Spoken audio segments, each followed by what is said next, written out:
هو ايه اللي بيعمله محمد حوارات وحسن في الامارات وناسيين ان بنت اختهم تعبانه؟ الموضوع يعني دخل كده في سكه مش حلوه خالص. حمدي عمل ايه؟ ده اللي هتعرفوه معانا في الفيديو ده، ولكن قبل ما ندخل في تفاصيل الفيديو اهو،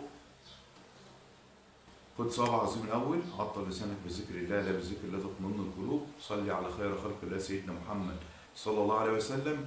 انا مش بطلب من حضرتك غير كده، لان انت اصلا يعني حد محترم. اول ما بتشوف ان احنا بنبدا بالصلاه على النبي صلى الله عليه وسلم وطبعا بذكر الله، على طول بتحط لايكك واشتراكك، لان انت انسان ذوق. بغض النظر احنا بنتكلم على ايه وعلى مين وايه الحكايه وايه الروايه، انت انسان ذوق وبتعمل كده يعني من تلقاء نفسك. طيب نخش بقى في تفاصيل الفيديو. بصوا يا جماعه، حضراتكم بتكتبوا كميه تعليقات يعني لا حصر ليها، ولا يعني ما تعرفش ترد على ايه ولا ايه ولا ايه.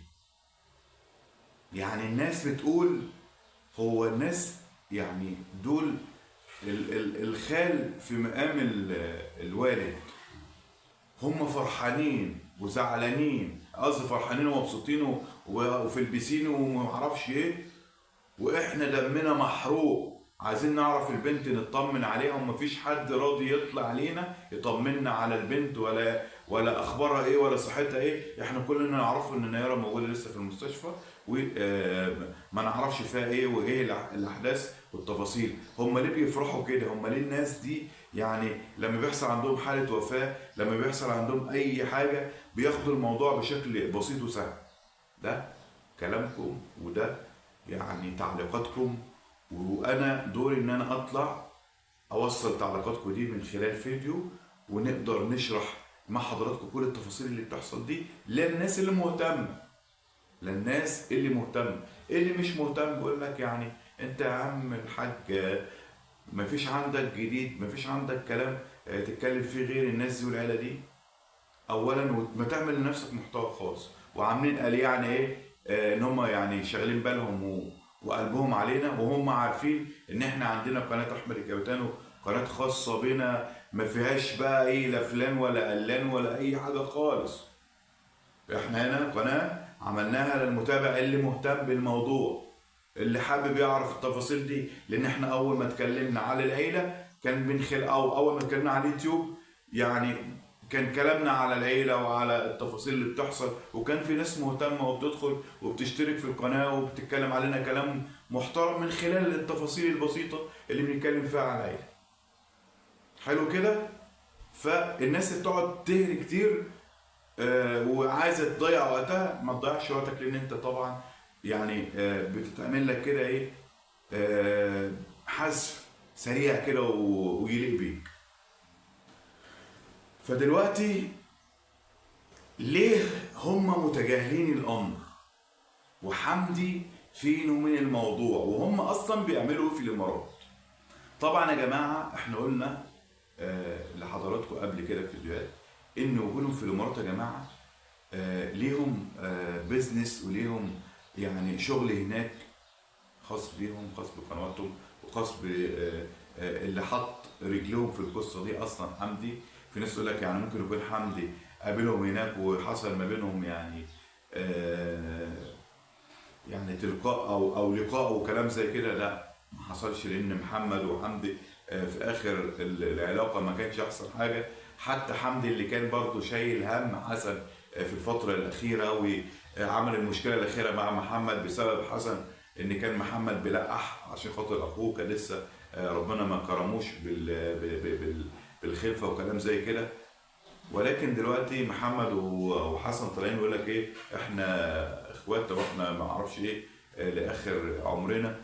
ف حتى من كلام حمدي او من تلقيحات حمدي بوصل رسائل يا جماعه ان يعني انتوا فرحانين ومبسوطين وسايبين الناس التعبانين. يعني كلام ممكن حضراتكم ما تاخدوش بالكم منه، ولكن احنا بنوصله من خلال الفيديوهات بتاعتنا، وبنقول لحضراتكم ان العيله انتوا اكيد عرفتوها عليه، مش انا اللي هطلع اقول لحضراتكم الدنيا فيا.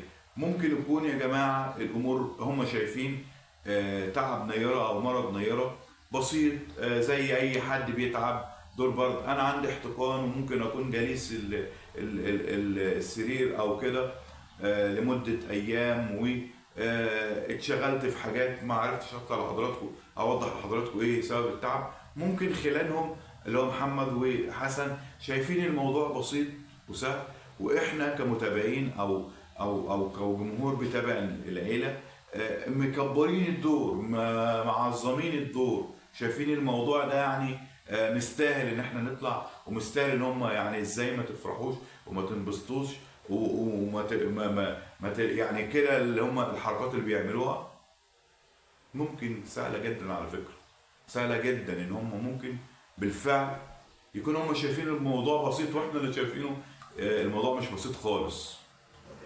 تمام؟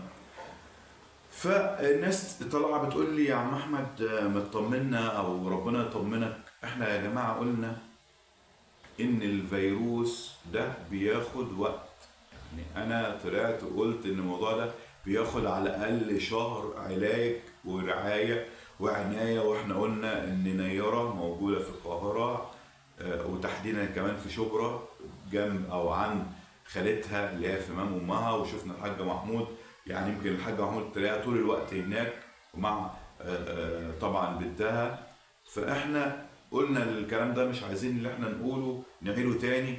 فالقصه كلها ان الناس زعلانه من محمد حوارات وحسن من تصرفاتهم برغم ان بنت اختهم تعبانه، لان المفروض يعني هم ايه يكونوا اكتر ناس حريصين على شعور الناس اللي بتتفرج عليهم وقلقانه على نيره وعايزين يعرفوا تفاصيلهم.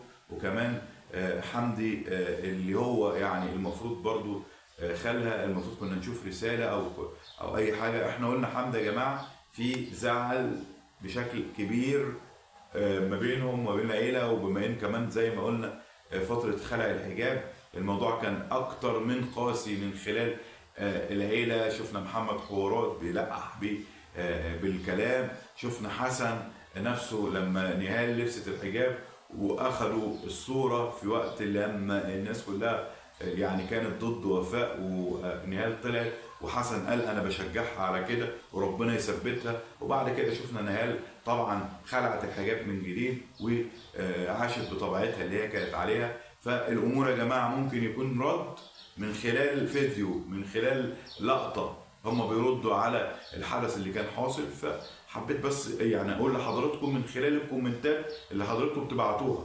وبتوصلوها ايه اللي بيتم وايه اللي بيحصل، عشان خاطر ما نطولش على حضراتكم اكتر من كده. بحبكم في الله. البنت يا جماعه ان شاء الله وقت بسيط جدا وهتتعافى وان شاء الله الدنيا هتبقى زي الفل.